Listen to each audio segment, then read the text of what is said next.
ശ്യാം ദേവരാജ് തുടരുക. നമുക്കൊപ്പം advocate T V mini ചേരുകയാണ്. അഡ്വക്കേറ്റ് ടി വി മിനി, ഇപ്പോൾ സിനിമാ മേഖലയിൽ ഉണ്ടായിട്ടുള്ള ലൈംഗിക ചൂഷണങ്ങളെ പറ്റി ഹേമ കമ്മിറ്റിക്ക് മുന്നിൽ മൊഴി നൽകിയ സ്ത്രീകളിൽ നിന്ന് മൊഴിയെടുക്കുന്നതിന് പ്രാഥമിക അന്വേഷണത്തിന് സർക്കാർ തയ്യാറെടുക്കുകയാണ്. ഇതിന്റെ നിയമപരമായ സാധ്യതകൾ എത്രത്തോളമുണ്ട്?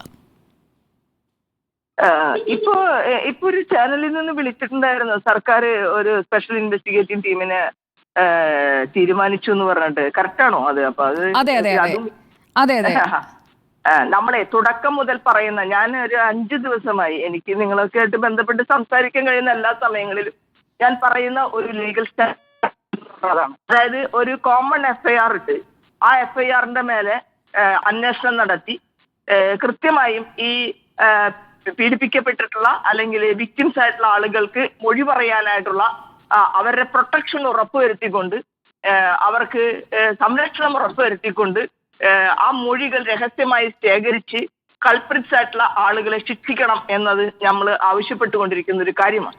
അങ്ങനെ സർക്കാർ എടുക്കുക എന്ന് പറയുന്നതാണ്. ഇപ്പൊ ഞാനിത് എൻ്റെ ഒരു അഭിപ്രായം മാത്രമായിരിക്കില്ലല്ലോ, ഞാൻ അറ്റൈൻ ചെയ്തു വന്ന നിയമപരമായിട്ടുള്ള അറിവിന്റെയും അല്ലെങ്കിൽ എൻ്റെ ഒരു സാമൂഹ്യ കാഴ്ചപ്പാടിന്റെയും ഭാഗമായിട്ടാണ് ഞാൻ അത് പറയുന്നത്.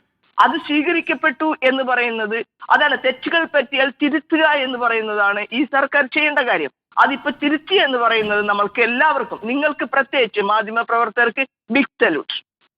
അഡ്വക്കേറ്റ് ടി വി മിനി, ഇക്കാര്യത്തിൽ 50-ലധികം സ്ത്രീകൾ മൊഴി നൽകിയിട്ടുണ്ട്. അതിൽ ഏറിയ പങ്കും ലൈംഗിക ചൂഷണമാണ്. കാസ്റ്റിംഗ് കൗച്ച് എന്നതിന്റെ പരിധിയിൽ വരുന്ന ചൂഷണം നേരിട്ടതിനെക്കുറിച്ചുള്ള തെളിവുകളടക്കമുണ്ട്. വീഡിയോ, ഓഡിയോ റെക്കോർഡിംഗ്സ് ഉണ്ട്. അതോടൊപ്പം തന്നെ മറ്റ് എക്സിബിറ്റ്സ്, അതായത് വാട്സാപ്പ് ചാറ്റുകളുടെ പകർപ്പുകളും ചിത്രങ്ങളും അടക്കമുള്ളവയുണ്ട്.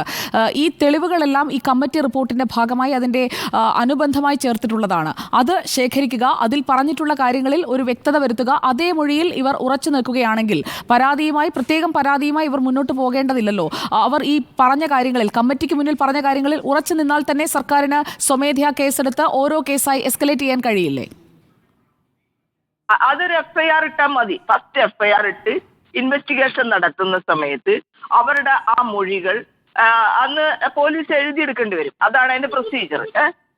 പോലീസ് എഴുതിയെടുത്ത് അത് നേരത്തെ കൊടുത്തിരുന്നു. ഇപ്പൊ അവരെല്ലാവരും പറഞ്ഞിരിക്കാൻ ഐഡന്റിറ്റി അറിയില്ല, അത് ശരിയല്ല.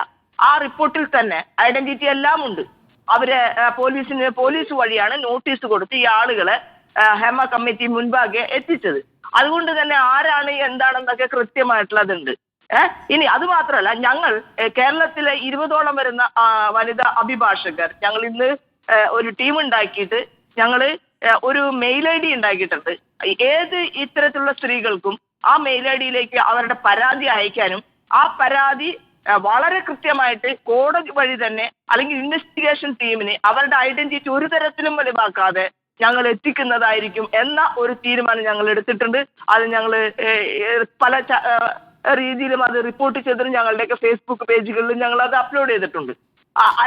അതാണ് ഞാൻ പറഞ്ഞത്. കേരളം ഒന്നാകെ ഈ സ്ത്രീകൾ പരാതിയുമായി വരുന്ന സ്ത്രീകൾക്ക് കൃത്യമായിട്ടുള്ള അവരുടെ പ്രൊട്ടക്ഷൻ ഉറപ്പുവരുത്തി അവരുടെ ഐഡന്റിറ്റി ഒരു കാരണവശാലും പുറത്തു പറയാതെ ഈ ഇത്തരത്തിലുള്ള ക്രിമിനൽ പ്രവർത്തനങ്ങൾ നടത്തിയിട്ടുള്ള ആളുകളെ ശിക്ഷിക്കുന്നതിനുള്ള നടപടികൾ കേരളത്തിന്റെ സർക്കാരിന്റെ ഭാഗത്തു നിന്നുണ്ടായാൽ അത് ഹേമ കമ്മിറ്റി അപ്പോയിന്റ് ചെയ്ത പോലെ തന്നെ അതിന്റെ ഈ കുഴപ്പങ്ങളെല്ലാം നമ്മളിപ്പോ ഇനി മറക്കാം.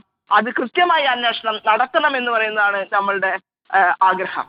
ഇപ്പോൾ സർക്കാർ അങ്ങനെ ഒരു പ്രാഥമിക അന്വേഷണത്തിനുള്ള സംഘത്തെയാണ് നിയോഗിച്ചിരിക്കുന്നത്. അതുവരെയാണ് ഇപ്പോൾ നമുക്ക് അറിയാവുന്ന കാര്യങ്ങൾ. ആ ഒരു പ്രത്യേക ടീം മതി. അത്ര ഫസ്റ്റ് നിങ്ങൾ നമുക്ക് കിട്ടണല്ലേ. FI സ്റ്റേറ്റ് ഇട്ട് FIR ഇട്ട് FI സ്റ്റേറ്റ്മെന്റ് അടിസ്ഥാനത്തിൽ FIR ഇട്ട് അന്വേഷിക്കാൻ തീരുമാനിച്ചു എന്ന് പറയുന്നത് ഇന്നത്തെ സ്റ്റേജിൽ ഇന്നത്തെ ഈ ദിവസത്തെ ഏറ്റവും പ്രധാനപ്പെട്ട കാര്യം അതാണ്. നമ്മളുടെ വിജയമാണത്. കാരണം ഈ കോസിന് വേണ്ടി നിലകൊണ്ട മുഴുവൻ ആളുകളുടെയും ധാർമ്മികമായി അതിനുവേണ്ടി നിലകൊണ്ട കേരളമായി തീരുന്നത് അങ്ങനെ തന്നെയാണ് എന്നാണ് എനിക്ക് പറയാനുള്ളത്. അഡ്വക്കേറ്റ് ടി വി മിനി, നമുക്ക് അതെ ഒരു സന്തോഷമുള്ള വിവരം തന്നെയാണ്. കാരണം എന്തുകൊണ്ട് കേസെടുക്കുന്നില്ല എന്ന് ആശങ്കയോടെ ചോദിച്ചുകൊണ്ടിരുന്ന ആളുകളിൽ ഒരാളാണ് ഞാനും. ഇപ്പോൾ ഇങ്ങനെയൊരു വിവരം സർക്കാരിന്റെ ഭാഗത്ത് നിന്ന് ഒരു സ്ത്രീപക്ഷ നിലപാട് അവർ എടുക്കുന്നു, വൈകിപ്പോയെങ്കിലും അത് എടുക്കുന്നു എന്നുള്ളത് അഭിനന്ദനാർഹമാണ്. ഇനിയിപ്പോൾ അത് മുന്നോട്ട് പോകുമ്പോൾ കേസെടുക്കാൻ പറ്റുമെന്ന് പറഞ്ഞ ആദ്യ ദിവസം തന്നെ പക്ഷേ നിയമമന്ത്രി അടക്കം അറിയാമല്ലോ അഡ്വക്കേറ്റ് ടി വി മിനി, നിയമമന്ത്രി അടക്കം അക്കാര്യത്തിൽ ഒരു നിലപാടെടുക്കാതെ നിൽക്കുകയായിരുന്നു. കേസെടുക്കാൻ പരാതി വേണ്ട എന്ന് പറഞ്ഞ ഒരേ ഒരാൾ മന്ത്രി KN ബാലഗോപാലാണ്. സർക്കാരിന്റെ ഭാഗത്തു നിന്നും ഒരു ഉദാസീനത ഉണ്ടായിരുന്നു ആദ്യഘട്ടത്തിൽ. താങ്കളും ശ്രദ്ധിച്ചു കാണുമല്ലോ. എനിക്കറിയാം. ഞാനത് ബാലഗോപാല് സാർ പറഞ്ഞതനുസരിച്ച് അന്ന് തന്നെ ഞാൻ ഒരു ചർച്ചയിൽ, നിങ്ങളുടെ ചർച്ചയിൽ ഞാൻ പറയുണ്ടായില്ല. അദ്ദേഹം മാത്രമാണ് അത് പറഞ്ഞത്. അത് ശരിയുമാണ്. അദ്ദേഹത്തിനെന്നല്ല, നിയമം പഠിച്ച എല്ലാവർക്കും അറിയാം, പോലീസ് ഡിപ്പാർട്ട്മെന്റിൽ എല്ലാവർക്കും അറിയാം. പിന്നെ അത് കളവ് ആയിട്ട് മറച്ചു വെക്കണമെന്ന് തീരുമാനിച്ചാൽ മാത്രമാണ് FI സ്റ്റേറ്റ്മെന്റിന്റെ അടിസ്ഥാനത്തിൽ, ഇൻഫോർമേഷന്റെ അടിസ്ഥാനത്തിൽ FIR ഇടാം എന്ന കാര്യം മറച്ചു വെച്ച് സാധാരണ മനുഷ്യരെ പറ്റിക്കാന്ന് മാത്രമേ ഉള്ളൂ. ഇപ്പോൾ AGയുടെ നിയമോപദേശം തന്നെ ആഭ്യന്തര വകുപ്പിന് കിട്ടിയിരിക്കുകയാണ്. പ്രാഥമിക അന്വേഷണം നടത്താം. അപ്പോൾ പ്രാഥമിക അന്വേഷണം നടത്തണം. ഈ വേട്ടക്കാരൻ എത്ര വലിയവനായാലും ഇരയ്ക്കു വേണ്ടി നിലകൊള്ളാതെ ഇനി നിവൃത്തിയില്ലല്ലോ. കാരണം 2 വലിയ തലകൾ തന്നെ ഉരുണ്ടു കഴിഞ്ഞു. അത് മാത്രമല്ല, പെൺകുട്ടികൾ ഇനി വന്ന് പറഞ്ഞു തുടങ്ങും. ഓപ്പൺ ആയിട്ട് ടെലിവിഷനിൽ ഇരുന്ന് അവര് പറഞ്ഞ് ലോകം മുഴുവൻ ഈ ആളുകളെ നാറ്റിക്കണേലും നല്ലതാണ് കേസ് രജിസ്റ്റർ ചെയ്ത് അവർക്കെതിരെ നിയമ നടപടികൾക്ക് പോകുന്നത്. അപ്പോൾ ആ ഭയം പിടികൂടി കഴിഞ്ഞു. അതായത് ഉന്നതരിലേക്കൊക്കെ ഈ പറച്ചിലെത്തുമെന്ന് ഭയമായി കഴിഞ്ഞു. അതെ അതെ അതെ. വളരെ നന്ദി അഡ്വക്കേറ്റ് TB മിനി. ഈ പോരാട്ടത്തിനൊപ്പമുണ്ട്, അവർക്ക് നിയമസഹായം നൽകുമെന്ന് അറിയിച്ചതിൽ നന്ദി. ഡെയിലി നടത്തിക്കൊണ്ടിരിക്കാനുള്ള.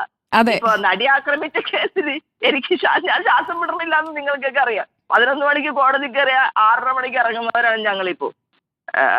ഈ ഒരൊറ്റ കേസിന് വേണ്ടി നമ്മൾ എത്ര സ്ട്രെയിൻ എടുത്താണ് നമ്മൾ ചെയ്തുകൊണ്ട്. ഇൻവെസ്റ്റിഗേറ്റിംഗ് ഓഫീസറുടെ ക്രോസ് എക്സാമിനേഷൻ 100 ദിവസം കഴിഞ്ഞിരിക്കുന്നു. ഒരു ഇൻവെസ്റ്റിഗേറ്റിംഗ് ഓഫീസറുടെ ക്രോസ് എക്സാമിനേഷൻ 100 ദിവസം കഴിഞ്ഞിരിക്കുന്നു. എത്ര കാലം നീട്ടിക്കൊണ്ടു പോകും അഡ്വക്കേറ്റ് TB മിനി? എത്ര കാലം നീട്ടിക്കൊണ്ടു പോകും?